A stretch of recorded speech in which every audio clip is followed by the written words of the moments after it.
एक छोटे से गांव के बाहर घना जंगल था। जंगल के बीचों बीच एक बहुत पुराना कुआं और उसके पास एक विशाल बरगद का पेड़ खड़ा था। उसी पेड़ के नीचे रामू नाम का एक गरीब आदमी रहता था।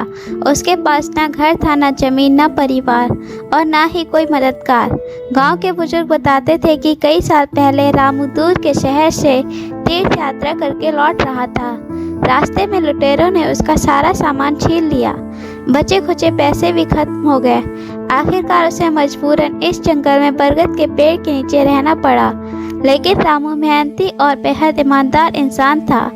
वह कभी भीख नहीं मांगता। हर सुबह सूरज निकलने से पहले उठ जाता, कुएं का पानी लेकर हाथ मुंह धोता, पुरानी टोकरी उठाता और आसपास के बागों से अनुमति लेकर फल तोड़ता, फिर उन्हें सावधानी से सजाकर कई किलोमीटर दूर शहर में पैदल जाकर बेचता। दिन भर की कड़ी मेहनत के बाद भी उसकी कमाई इतनी नहीं होती कि वह एक छोटा सा कमरा किराए पर ले सके। फिर भी रामू कभी नहीं शिकायत करता।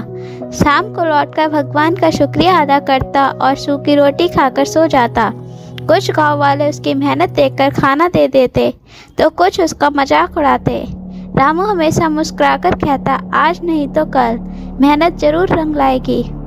एक दिन बरसात का मौसम आया। तेज बारिश और ठंडी हवाओं के कारण पूरा गांव अपने अपने घरों में छिप गया। लेकिन रामू के पास कोई छत नहीं थी। वह बरगद के पेड़ के नीचे बैठा बारिश से बचने की कोशिश कर रहा था।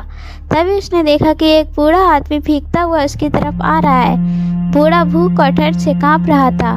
रामू ने बिना सोचे अपनी पुरानी चादर उसे उड़ा दी और अपनी बची हुई रोटियां भी उसे खिला दी। बूढ़े ने हैरानी से पूछा, तुम्हारे पास कुछ नहीं है, फिर भी मेरी मदद क्यों कर रहे हो? रामू मुस्कुराकर बोला, गरीब हूँ लेकिन इंसानियत में गरीब नहीं हूँ। अगली सुबह जब रामू की आंख खुली तो बूढ़ा वहाँ नहीं था, लेकिन जहाँ वह रात को बैठा था वहाँ की मिट्टी उखड़ी हुई दिखाई दी। रामू ने उत्सुकता से मिट्टी हटाई तो उसे एक पुराना लोहे का संदूक मिला। संदूक खोलते ही उसकी आंखें फटी रह गई, क्योंकि उसमें सोने चांदी के सिक्के और कई कीमती वस्तुएं थी। हालांकि वह बहुत गरीब था, फिर भी उसके मन में लालच नहीं आया। वह तुरंत खजाना लेकर गांव के मुखिया के पास पहुंचा और सारी बात बता दी। जांच के बाद पता चला कि वह सैकड़ों साल पुराना खजाना था। रामू की ईमानदारी से प्रभावित होकर सरकार ने उसे बड़ा इनाम दिया और खजाने का एक हिस्सा पुरस्कार के रूप में दे दिया। इन पैसों से रामू ने सबसे पहले एक छोटा सा घर बनाया और फलों की दुकान शुरू की। उसकी मेहनत और ईमानदारी के कारण कारोबार तेजी से बढ़ने लगा। कुछ ही वर्षों में उसके पास कई दुकानें, गोदाम और वाहन हो गए। लेकिन सफलता मिलने के बाद भी उसका स्वभाव नहीं बदला। उसने गांव के गरीबों के लिए मुफ्त भोजन की व्यवस्था की, अनाथ बच्चों के लिए स्कूल बनवाया और बेघर लोगों के लिए आश्रय बनवाया।